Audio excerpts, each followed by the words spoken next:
ಸಂಬಳದಲ್ಲಿ survive ಆಗ್ಬೋದೇ ಹೊರತು ಶ್ರೀಮಂತರಾಗೋದಕ್ಕಾಗೋದಿಲ್ಲ. ಅಂದ್ರೆ ಊಟಕ್ಕೆ ದುಡ್ಡು ಸಿಗುತ್ತೆ, ಮನೆ ಬಾಡಿಗೆ ಕಟ್ಕೋಬಹುದು, ಬೈಕ್ ತಗೋಬಹುದು, EMI ನಲ್ಲಿ ಕಾರ್ ತಗೋಬಹುದು. ಆದ್ರೆ ಸ್ವಂತ ಬಂಗ್ಲೆ ಕಟ್ಟಕ್ಕಾಗಲ್ಲ, ಲಕ್ಸುರಿ ಕಾರ್ ತಗೊಳಕ್ಕಾಗಲ್ಲ, ಅಥವಾ ಫಾರಿನ್ ಟೂರ್ಗೆ ಹೋಗಕ್ಕಾಗಲ್ಲ, ಪ್ರಪಂಚ ಸುತ್ತಕ್ಕಾಗಲ್ಲ. ಇನ್ನ ಸ್ಪಷ್ಟವಾಗಿ ಹೇಳಬೇಕು ಅಂತಂದ್ರೆ ನಿಮಗೆ ಇಷ್ಟ ಬಂದ ಹಾಗೆ ಜೀವನನ ಬದುಕೋದಕ್ಕೆ ಸಾಧ್ಯನೇ ಇಲ್ಲ. ಎರಡನೇದು, ಲೈಫ್ ಲಾಂಗ್ ಮಿಡಲ್ ಕ್ಲಾಸ್ ಲೈಫ್ನೇ ಲೀಡ್ ಮಾಡಬೇಕಾಗುತ್ತೆ, ಬೇರೆ ಆಪ್ಷನ್ನೇ ಇರೋದಿಲ್ಲ. ಯಾಕಂದ್ರೆ ಬೇರೆ ಎಲ್ಲಾ ಬೆಲೆಗಳು ಬೇಗ ಬೇಗ ಜಾಸ್ತಿ ಆದ್ರೂ ಕೂಡ ಸಂಬಳ ಮಾತ್ರ ಬೇಗ ಜಾಸ್ತಿ ಆಗೋದೇ ಇಲ್ಲ.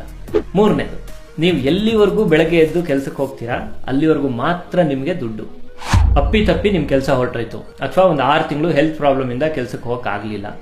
ಇಂಥ ಸಮಯದಲ್ಲಿ ಇವತ್ತು ಮೆಜಾರಿಟಿ ಆಫ್ ದಿ ಜನಗಳಿಗೆ ಸರ್ವೈವಲ್ಗೆ ಏನ್ ಮಾಡಬೇಕು ಅನ್ನೋದೇ ಗೊತ್ತಾಗ್ತಾ ಇಲ್ಲ. ಹಾಗಾಗಿ ಇವತ್ತಿನ ಕಾಲದಲ್ಲಿ ಬಿಸ್ನೆಸ್ ಅಥವಾ multiple source of income is a must ಅಂತ ಹೇಳಿದ್ರು ತಪ್ಪಾಗೋದಿಲ್ಲ.